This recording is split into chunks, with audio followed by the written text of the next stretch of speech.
Thank you very much, Presiding Officer, and I'd like to begin by congratulating my colleague Stuart McMillan on securing this debate to mark Commonwealth Day 2018.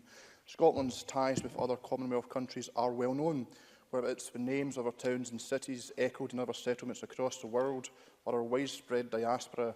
There is scarcely a corner of the Commonwealth, or indeed the globe, without a Scottish connection.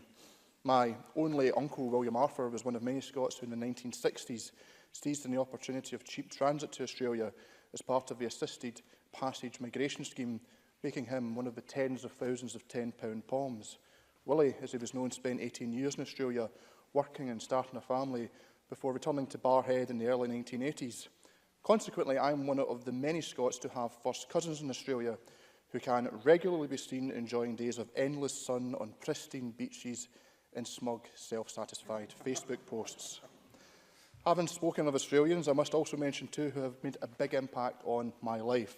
The first was the piano teacher Elizabeth Jacobs, who I had the privilege of studying under during my late teens and early 20s. Elizabeth returned to Australia a decade ago, but in her over 20 years in Scotland, she was a highly sought-after teacher, both at the then Royal Scottish Academy of Music and Drama and as a private tutor. With many of her students currently active as professional musicians across Scotland, Elizabeth Jacobs has left a formidable legacy in the country, brilliantly embodied in the now world-class Scottish International Piano Competition, which she was instrumental in founding. I also wish to take this opportunity to recognise Dr. Jane Stanley, who is a senior lecturer in music at the University of Glasgow and a highly regarded composer. I had the privilege of completing my postgraduate degree under Dr. Stanley, and her teaching made a huge impact on my understanding of music and compositional craft. Presiding Officer, I highlight both Elizabeth Jacobs and Dr. Stanley, not only because of my personal connection to them, but because they also exemplify two outstanding Commonwealth women who have succeeded brilliantly in the realm of classical or art music, a domain that for far too long had been male-dominated.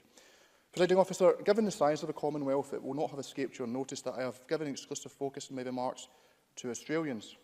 However, there is a very simple reason, a constituency-based reason no less, that you will be pleased to learn of. And that is because Johnston in my Renfrewshire South constituency is the birthplace of Sir George Houston Reid, who was Australia's first High Commissioner to the United Kingdom, as well as being Australia's fourth Prime Minister.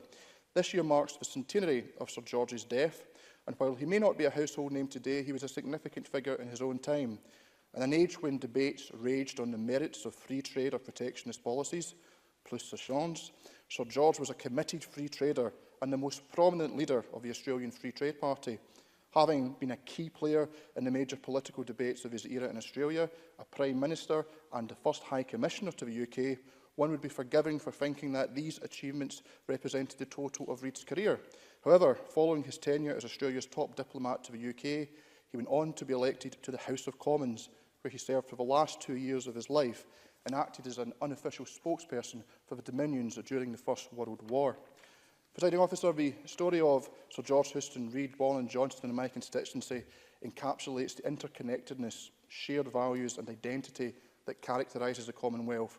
It is an institution which demonstrates that nations with complicated and sometimes challenging past relationships can come together and collaborate as equal partners.